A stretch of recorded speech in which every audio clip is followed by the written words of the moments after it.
Dear students, आप सभी का स्वागत है। आज का जो टॉपिक है वो है राइट टू एजुकेशन एक्ट 2009, शिक्षा का अधिकार अधिनियम 2009।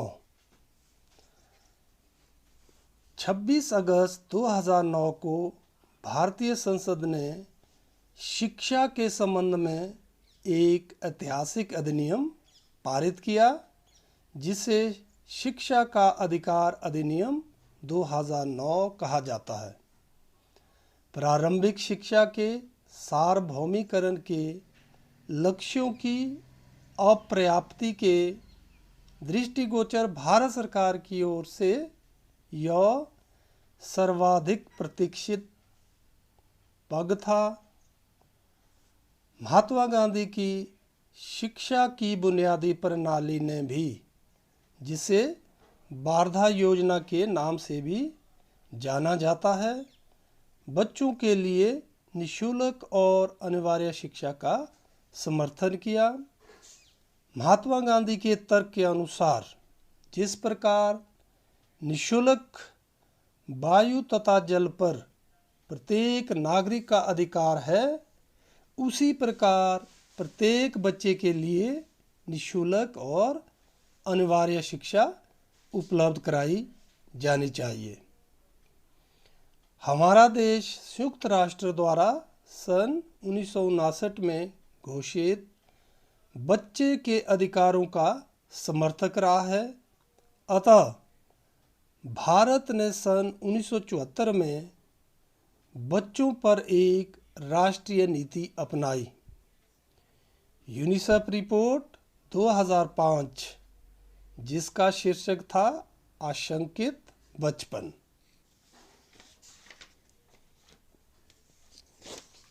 के अनुसार 5 वर्ष से 14 वर्ष के मध्य 7.2 करोड़ बच्चे बुनियादी शिक्षा की पहुंच से बाहर हैं।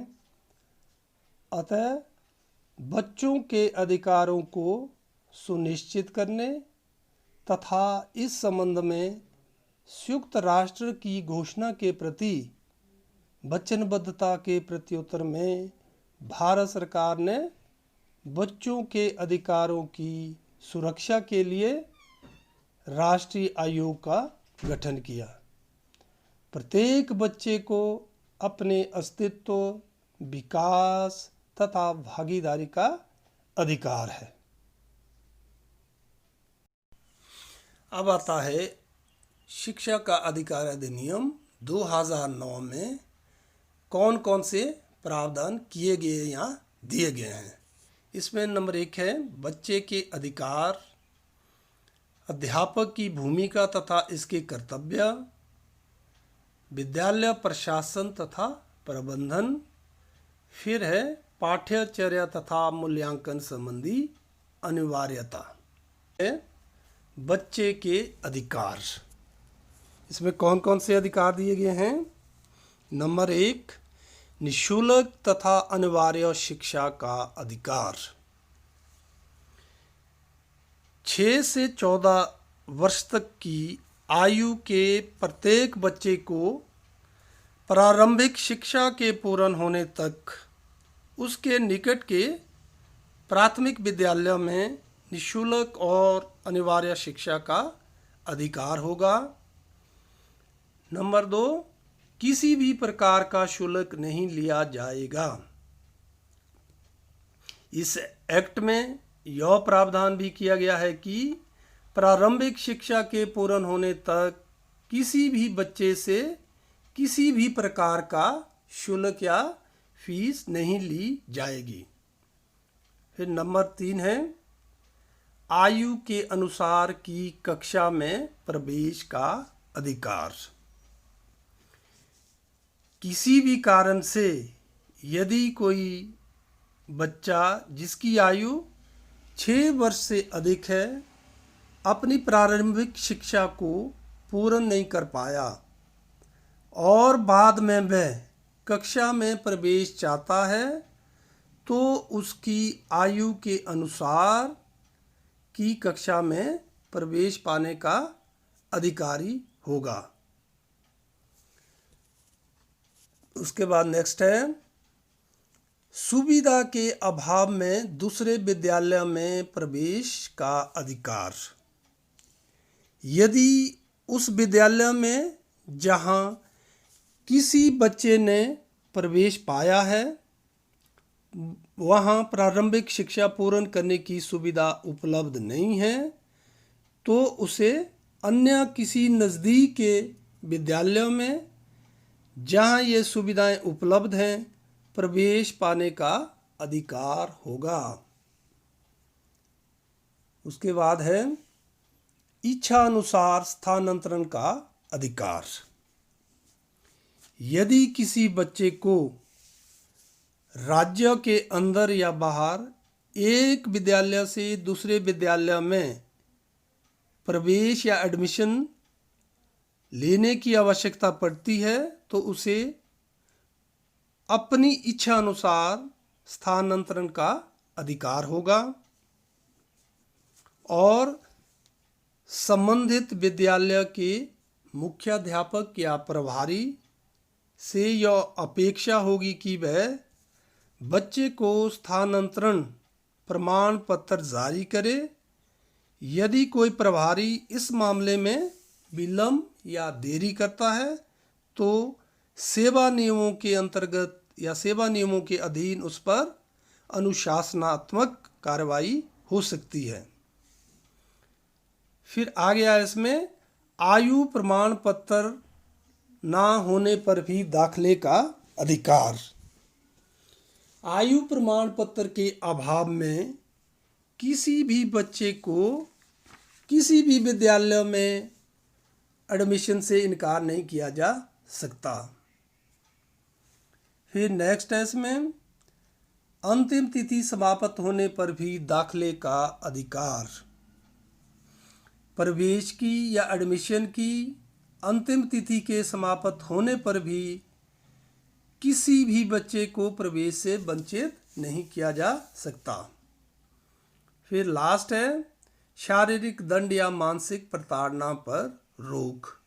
किसी भी बच्चे को शारीरिक दंड या मानसिक प्रताड़ना नहीं दी जा सकती। ये थे बच्चे के अधिकार। अब आता है अध्यापक की भूमिका तथा उत्तरदायित्व। आरटी एक्ट 2009 में अध्यापक के कौन कौन सी रिस्पॉन्सिबिलिटीज़ हैं। नंबर 1 है इसमें नियमित और समयबद्ध होना।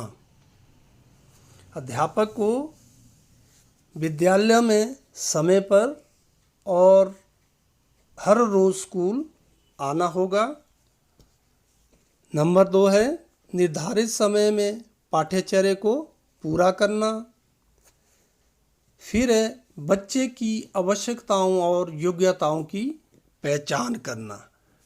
प्रत्येक बच्चे की अधिगम योग्यताओं का आकलन करना तथा प्रत्येक बच्चे को अधिगम अवसर प्रदान करना।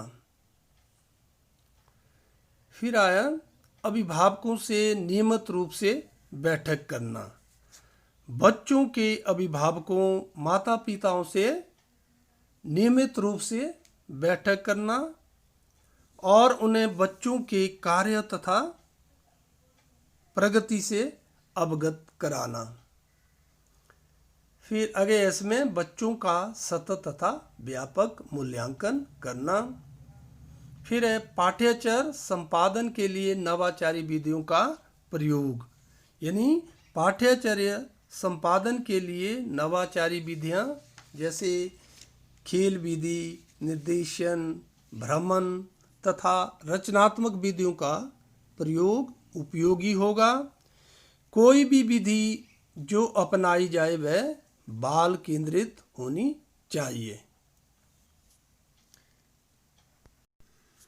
नेक्स्ट है इसमें बच्चों की आवश्यकताओं की पहचान करना।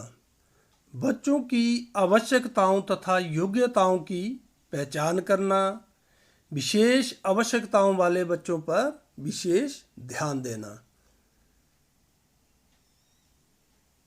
फिर आगे आया बच्चों को अपनी शिक्षा पूर्ण करने के लिए प्रोत्साहित करना।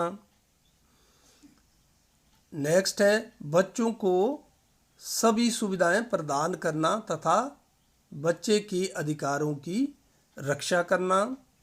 नेक्स्ट है आरटी एक्ट 2009 के पालन में अधिकारियों से समन्वय करना। अब तक हमने पढ़ा बच्चे के अधिकार, अध्यापक की भूमिका तथा इसके कर्तव्य। अब इसमें नेक्स्ट है विद्यालय प्रशासन तथा प्रबंधन। इसमें है सबसे पहले अनिवार्य और ढांचागत तथा शैक्षिक सुविधाएं। विद्यालय का प्रशासन तथा प्रबंधन एक महत्वपूर्ण पक्ष है। यदि आप विद्यालय का प्रबंधन ठीक से नहीं कर पाते तो शिक्षा का अधिकार अधिनियम 2009 के उद्देश्य व लक्ष्यों को प्राप्त नहीं कर पाते। आरटी एक्ट 2009 में यह स्पष्ट उल्लेख किया गया है कि किसी भी ऐसे विद्यालय को मान्यता नहीं दी जाएगी जिसमें प्रभावी रूप से शिक्षा प्रदान करने संबंधी मानक या मापदंड पूरे नहीं होते। इसका अर्थ यह है कि विद्यालय में अनिवार्य ढांचागत तथा शैक्षिक सुविधाएं होनी चाहिए। फिर नंबर 2 क्या बात करता है, ये विद्यालय प्रबंधन समिति का गठन। माँ को बच्चे का प्रथम शिक्षक कहा जाता है, इसलिए विद्यालयों की प्रबंधन समिति में 50% महिलाएं होंगी और प्रबंधन समिति के अधिकांश या ज़्यादातर पदाधिकारी तथा सदस्य माता पिताओं के वर्ग से चुने जाएंगे। अब होता है एसएमसी कौन कौन से कार्य करेगी। विद्यालय प्रबंधन समिति के कार्य, इसमें सबसे पहले है विद्यालयों के कार्य संचालन की निगरानी करना। फिर है विद्यालय विकास योजना तैयार करना। अगला है विभिन्न स्रोतों से प्राप्त राशि या अनुदान की देखभाल या निगरानी करना। फिर है सभी पात्र बच्चों को स्कूल में दाखिल करना। और लास्ट में है अनियमितता तथा ड्रॉप आउट रोकना।